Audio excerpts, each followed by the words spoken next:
Hayden, first, how's the leg? I'm old. Everything's hurting. I mean, it's just part of the gig. It's what I signed up for. I'll be all right. And for both of you guys, the offensive boards in the first half, it seemed like they were getting to everyone. I believe they had as many offensive boards as you guys had total rebounds. What was going on there? Just the bounces, just a little off. Just why was the disparity so great?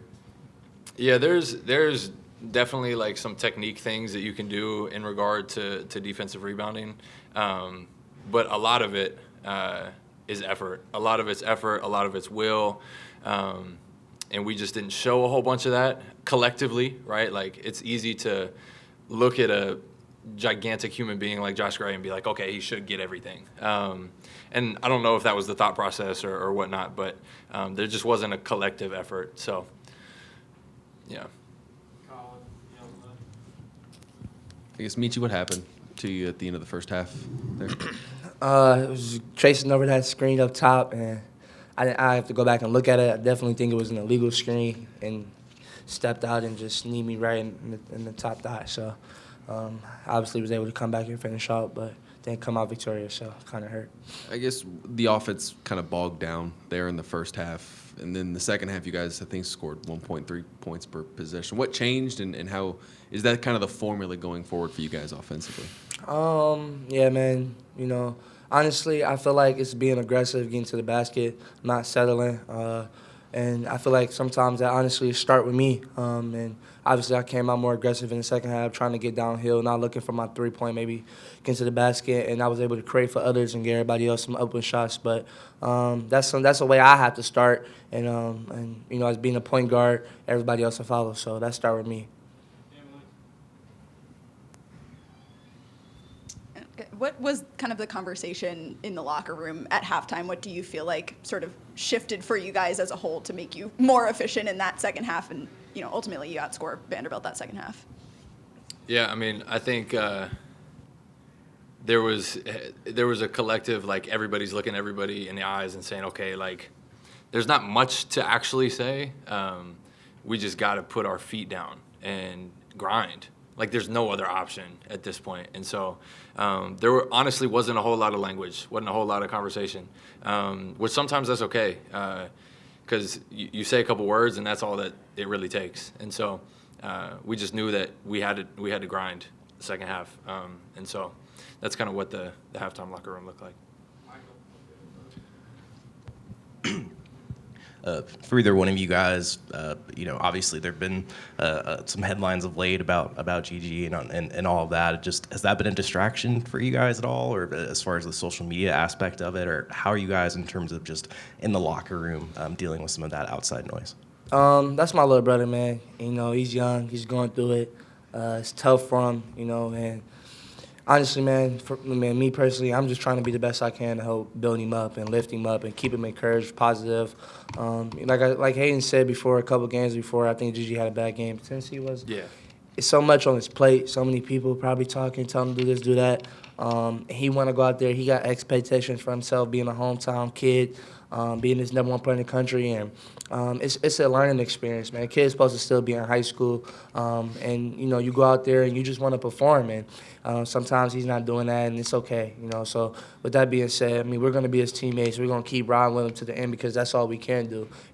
Everybody else might hate him and criticize him, and he all we got in that locker room, and I mean, until he don't have a Gamecock jersey on one day, then, we're going to keep supporting him no matter what. So he's young, like I said, and he's still learning and growing, and, we just got to keep taking it day by day.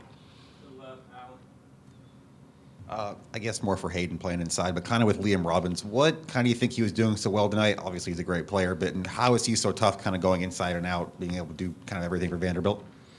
Yeah, he does a really good job, just like body positioning.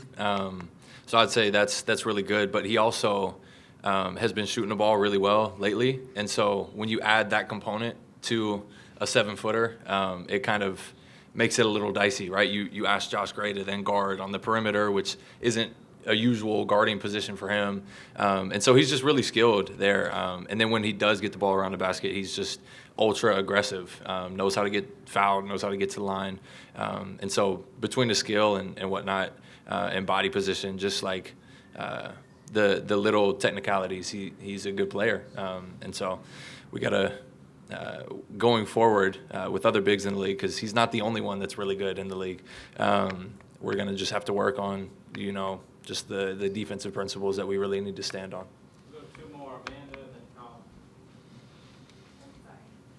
This is for either of you. Where would you say your guys' confidence level is at as a team? And then also, where do you dig up that confidence when shots aren't falling?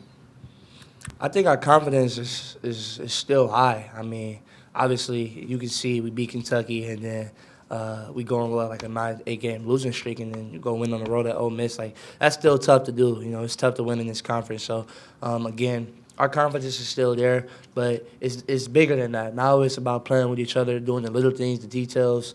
I mean, it's February, and truthfully, some of the things that's going on, we have to tighten up. Like, it's too late for some of the things that's happening. And with that being said, man, I do feel the confidence is still there, but we just got to piece it together. Hayden, as an older guy on this team that's played a ton of basketball, how do you keep guys engaged for this stretch run and make sure they're tuning out the noise in maybe their first go-round through this? Yeah. I mean, I've had 6 years of playing, and yet I still look back and see like how quickly it felt like it went by. And so I know for the younger guys, like, they have no idea how their senior night's going to be right around the corner. And so that's my biggest encouragement to those guys is every moment, man, the ability that God has given them to play day in and day out, to practice, to grind, to do the work.